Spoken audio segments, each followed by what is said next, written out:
Qatar Airways and Airbus remain at odds after the A350 was first grounded by the airline after paint issues came forward. Last week, Airbus added another chapter to the ongoing saga by cancelling the remaining A350s Qatar Airways had on order. So, where do things stand as of today? And how will the future fleet of Qatar Airways look like? Let's talk aviation. If you enjoyed this video, remember to like and subscribe.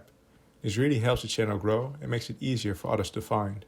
To recap how we got here, we must go back to the summer of 2021. Paint started peeling off some of Qatar's A350s, and the issue arose due to the composite material used for the hull of the A350. On this hull, there is a metal mesh to protect the aircraft against the effects of a lightning strike. However, due to the many different temperatures and climates planes operate in, materials shrink and expand, and this caused the paint to come off.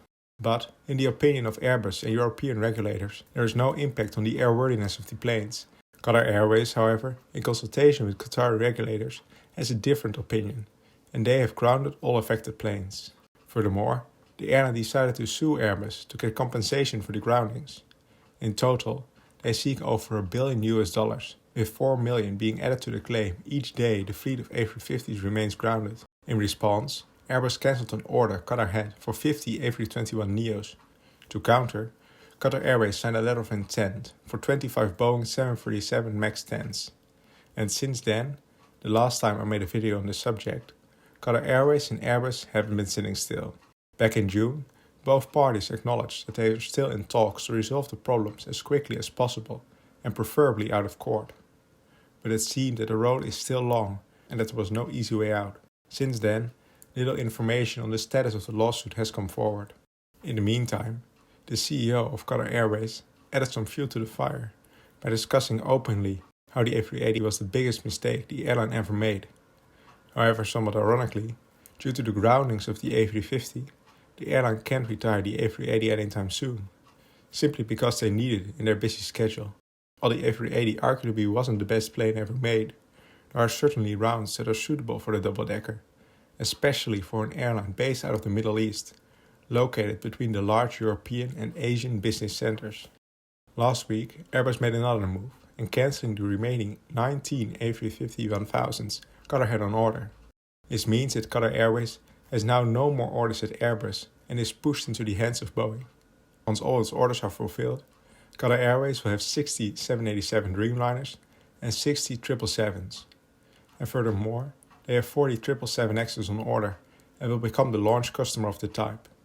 On the short-haul side, the aging A320s will be replaced by the largest of the 737 MAX family, the yet-to-be certified 737 MAX 10. When the airline confirmed its order for the MAX, they added they are looking to expanding their order for the 777X. So while the airline seems to have shifted from Airbus to Boeing, I see some issues on the road ahead. To start off with the 737 MAX 10. The largest MAX is not yet certified, and stricter safety regulations and tight deadlines have made it Boeing has threatened to cancel the program altogether and just focus on the 737 MAX 8 and 9. Furthermore, the 777X has been delayed several times, and with the first deliveries now set for 2025 at the earliest, only time will tell if Boeing can make up to its promises. And lastly, Boeing is having issues with the 787 deliveries.